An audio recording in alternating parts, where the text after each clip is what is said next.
اعوذ باللہ من الشیطان الرجیم بسم اللہ الرحمن الرحیم آتا امر اللہ فلا تستعجلوه سبحانہ وتعالی عما یشرکون۔ اللہ تعالیٰ کا حکم آ گیا سو اس کو تم جلدی طلب نہ کرو، وہ پاک ہے اور بے حد بلند ہے اس سے جن کو وہ شریک بناتے ہیں۔ سورۃ النحل آیا 1۔ آتا امر اللہ، اللہ کا حکم آ گیا، یعنی تمہارے عذاب کے لیے اللہ تعالیٰ کا حکم قریب آ پہنچا۔ رب العزت نے فرمایا لوگوں کے لیے ان کا حساب قریب آ گیا اور وہ غفلت میں منہ موڑنے والے ہیں۔ سورۃ الانبیاء آیا 1۔ اللہ تعالیٰ کی جانب سے یہ قیامت کے قریب آنے کی خبر ہے۔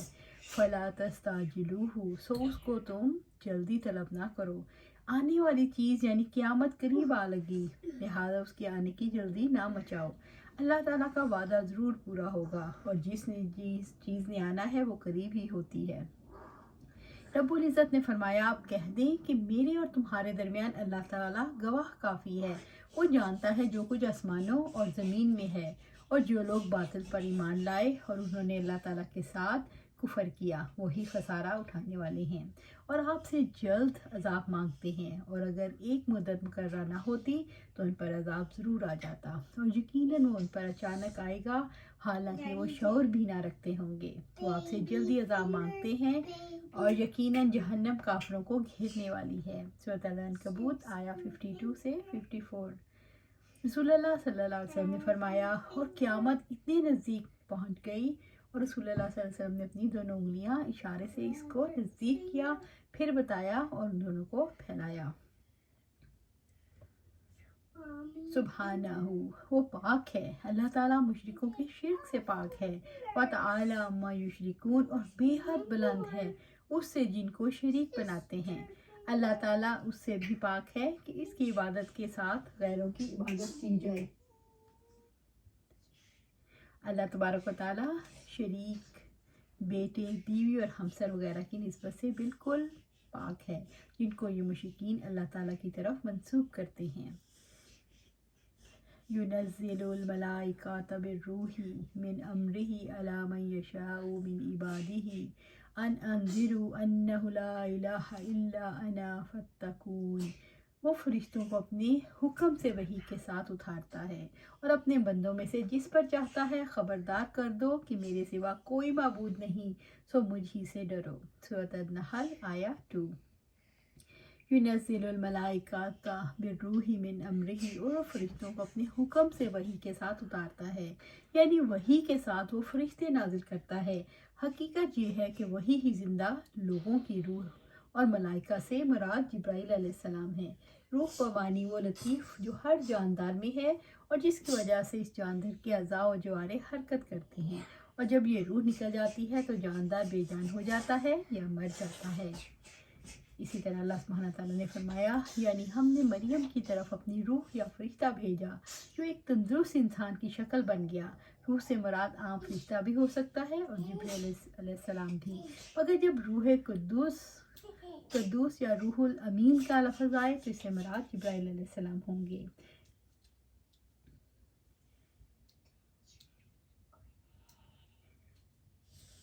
علی من یشاء من عبادہ، اپنے بندوں میں سے جس پر چاہتا ہے، یعنی وہ اپنے بندوں میں سے رسولوں کو چنتا ہے جن کے بارے میں وہ علم رکھتا ہے اور رسالت کا بوجھ اٹھانے کی صلاحیت رکھتے ہیں۔ اور اسی طرح ہم بعض ظالموں کو بعض کا ساتھی بنا دیتے ہیں اس وجہ سے جو کماتے تھے۔ سورۃ الانعام آیا 129۔ ان انذروا انہ لا الہ الا انا، کہ خبردار کر دو میرے سوا کوئی معبود نہیں۔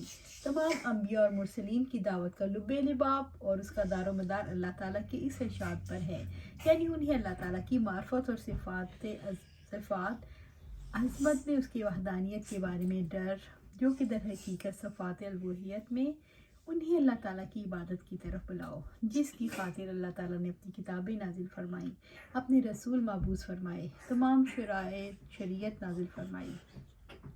فتقون، سو مجھ ہی سے ڈرو، یعنی میری مخالفت پر میرے عذاب سے ڈر جاؤ۔ شرک اور بت پرستی چھوڑ دو اور رسولوں کی مخالفت نہ کرو۔ خلق السماوات والارض بالحق تعالی عما یشرکون، اس نے آسمان اور زمین کو حق کے ساتھ پیدا کیا، وہ بے حد بلند ہے ان سے جن کو وہ شریک ٹھہراتے ہیں۔ سورۃ النحل آیا 3۔ خلق السماوات والارض بالحق، خلق السماوات والارض بالحق، اس نے آسمان اور زمین کو حق کے ساتھ پیدا کیا۔ اس سے مراد ہے کہ زمین اور آسمان کو بے مقصد کھیل تماشے کے طور پر نہیں، حق کے ساتھ یعنی مقصد کے ساتھ پیدا کیا گیا۔ جیسے اللہ سبحانہ تعالیٰ فرماتے ہیں، اس نے آسمانوں کو ستونوں کے بغیر ہی پیدا کیا، تم ان کو دیکھتے ہو۔ اس نے زمین میں پہاڑ جما دیے کہ کہیں تمہیں لے کر جھک نہ جائیں، اور اس میں ہر قسم کے جانور پھیلا دیے، اور ہم نے آسمان سے پانی نازل کیا، پھر ہم نے اس میں ہر طرح کی غلہ عمدہ قسم اگائی۔ یہ ہے اللہ تعالیٰ کی مخلوق، تو تم مجھے دکھاؤ ان لوگوں نے جو اس کے سوا ہیں کیا پیدا کیا ہے، بلکہ ظالم کھلی گمراہی میں ہیں۔ سورۃ لقمان آیا 10 اور 11۔ تعالی عما یشرکون، اللہ تعالیٰ مشرکوں کے شرک سے پاک اور بہت بلند ہے، وہی حقیقی معبود ہے، اس کے سوا کسی اور کی عبادت، کسی اور سے محبت اور کسی اور کے سامنے عاجزی اختیار کرنا حق نہیں۔ جب اللہ تعالیٰ جہانوں کی تخلیق میں یکتا ہے تو عبادت میں بھی یکتا ہے۔ خلق الانسان من نطفۃ فاذا هو خصیم مبین، اس نے انسان کو نطفے سے پیدا کیا، پھر وہ اچانک سری جھگڑالو ہے۔ سورۃ النحل آیا 4۔ خلق الانسان من نطفۃ، اس نے انسان کو نطفے سے پیدا کیا۔ اللہ تعالیٰ نے زمین اور آسمان کی تخلیق کا ذکر فرمایا تو اس کے بعد سب سے افضل مخلوق سے ابتدا کی، اور فرمایا کہ انسان کو اللہ تعالیٰ نے حقیر نطفے سے پیدا کیا، اس کی نشوونما کی حتیٰ کہ اسے مکمل انسان بنا دیا، پھر اس میں اپنی روح پھونکی۔ فَإِذَا هُوَ خَصِيمٌ مُّبِينٌ، پھر وہ اچانک سری جھگڑالو ہے۔ جب رب العزت نے انسان پر اپنی نعمتوں کو مکمل کر دیا تو خود پسند ہو گیا اور اپنے رب کی مخالفت کر کے اس کا انکار کرنے لگا اور اس کی آیات اور اس کے رسولوں کو جھٹلانے لگا۔ اللہ سبحانہ تعالیٰ کہتے ہیں، اور کیا انسان نے دیکھا نہیں، یقیناً ہم نے اسے نطفے سے پیدا کیا، اچانک وہ کھلم کھلا جھگڑا کرنے والا ہے، اور اس نے ہمارے لیے ایک مثال بیان کی اور اپنی پیدائش کو بھول گیا۔ اس نے کہا کہ ان ہڈیوں کو کون زندہ کرے گا، حالانکہ وہ بسیدہ ہوں گی۔ آپ کہہ دیں انہیں وہی زندہ کرے گا جس نے انہیں پہلی بار پیدا کیا، اور وہ ہر طرح کی تکلیف کو خوب جاننے والا ہے۔ سورہ یاسین آیا 77 سے 79۔ اسی طرح آپ صلی اللہ علیہ وسلم نے فرمایا، اللہ تعالیٰ فرماتا ہے، اے آدم کے بیٹے، تو مجھے کیسے عاجز کر سکتا ہے، حالانکہ میں نے تجھے دھوپ جیسی چیز سے پیدا کیا، حتیٰ کہ جب میں نے تجھے برابر کیا اور تجھے مضبوط کیا، پھر تو اکڑ کر چلنے لگا اور مال و دولت جمع کرنے لگا اور اسے اللہ کی راہ میں خرچ کرنے سے رکا رہا۔ پھر جب تیری جان حلق میں پہنچی تو کہنے لگا، اب میں صدقہ کرتا ہوں، اللہ کی راہ میں دیتا ہوں، اب صدقہ کا وقت کہاں۔ وَالْأَنْعَامَ خَلَقَهَا لَكُمْ فِيهَا دِفْءٌ وَمَنَافِعُ وَمِنْهَا تَأْكُلُونَ، اور اس نے چوپائے پیدا کیے جن میں تمہارے لیے گرمی حاصل کرنے کا سامان اور بہت سے فوائد بھی، اور انہی میں سے تم کھاتے بھی ہو۔ سورۃ النحل آیا 5۔ وَالْأَنْعَامَ خَلَقَهَا، اور اس نے چوپائے پیدا کیے جن میں اللہ تعالیٰ نے انسان کے فائدوں کی خاطر جانوروں کو تخلیق کیا، جیسے اونٹ، گائے، بکری۔ اونٹ، گائے اور بکری سے دودھ اور گوشت میں، بھیڑ کی اون میں ہمارے لیے بہت سارے فائدے ہیں۔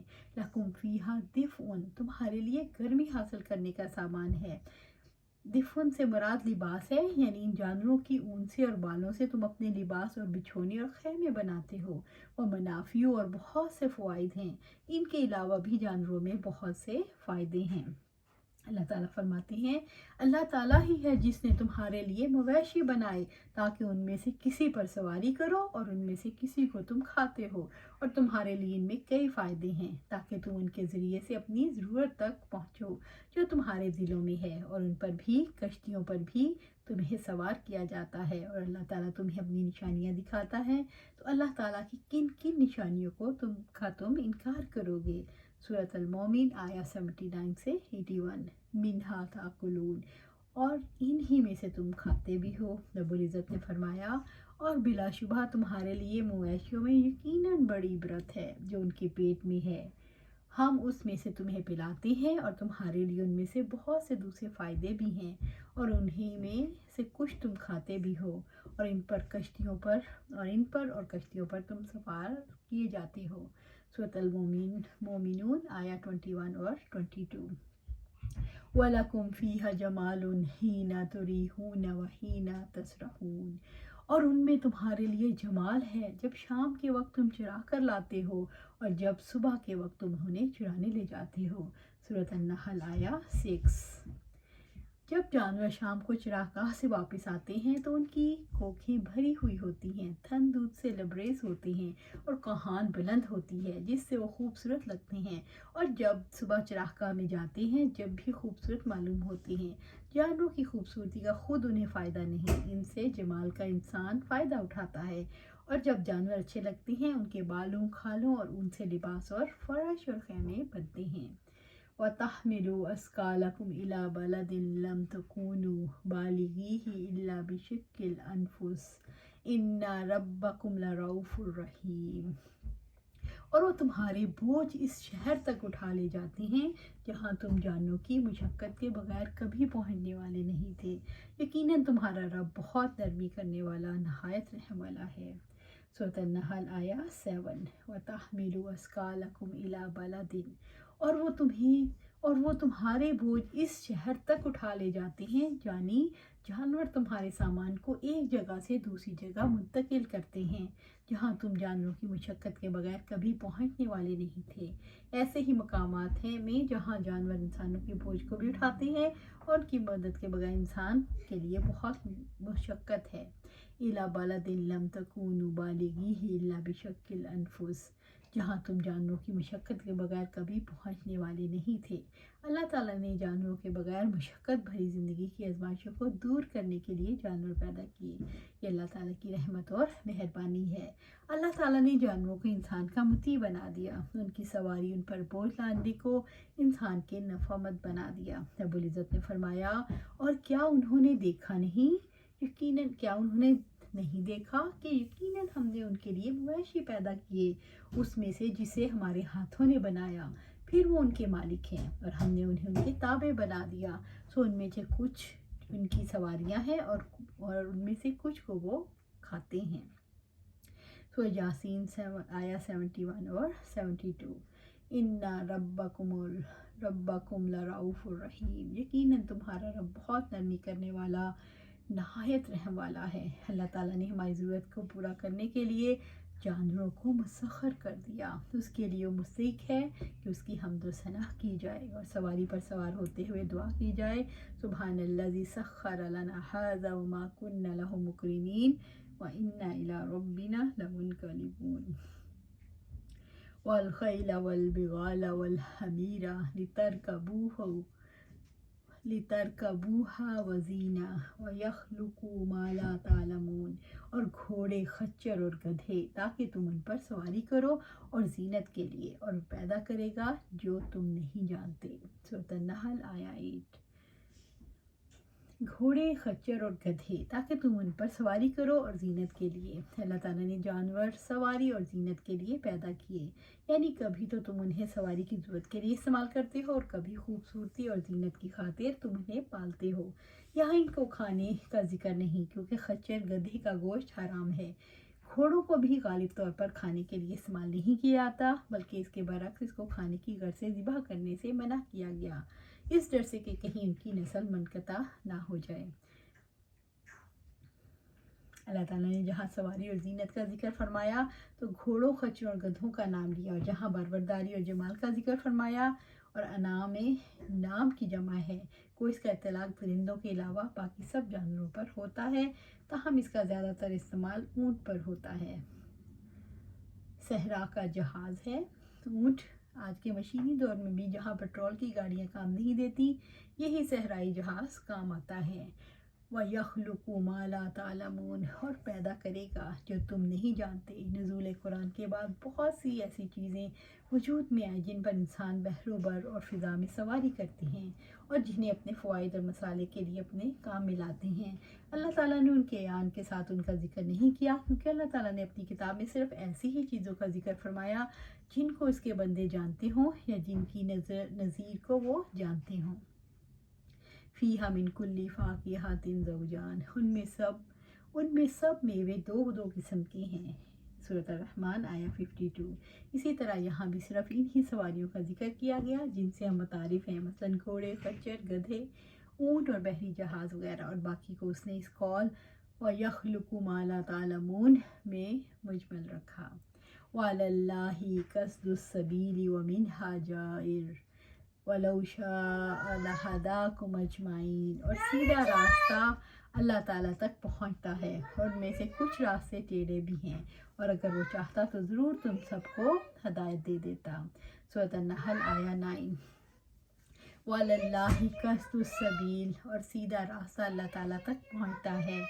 اللہ تعالیٰ نے جہاں ظاہری راستوں کو بیان کیا جن کو عبور کرنے کے لیے جانور اور دیگر ذرائع کام آتے ہیں، وہیں اللہ تعالیٰ نے صراط مستقیم کا بھی ذکر کیا جو اللہ تعالیٰ تک پہنچاتا ہے، یعنی صراط مستقیم جو قریب ترین اور مختصر ترین راستہ ہے، اللہ تعالیٰ تک پہنچاتا ہے۔ نبی صلی اللہ علیہ وسلم نے فرمایا جو شخص علم کے راستے پر چلتا ہے اللہ تعالیٰ اس کے لیے جنت کا راستہ آسان فرما دیتا ہے۔ قرآن اور اسلام کو صراط مستقیم قرار دیا گیا۔ وَلَوْ شَاءَ لَهَدَاكُمْ أَجْمَعِينَ، اگر وہ چاہتا تو ضرور تم سب کو ہدایت دیتا۔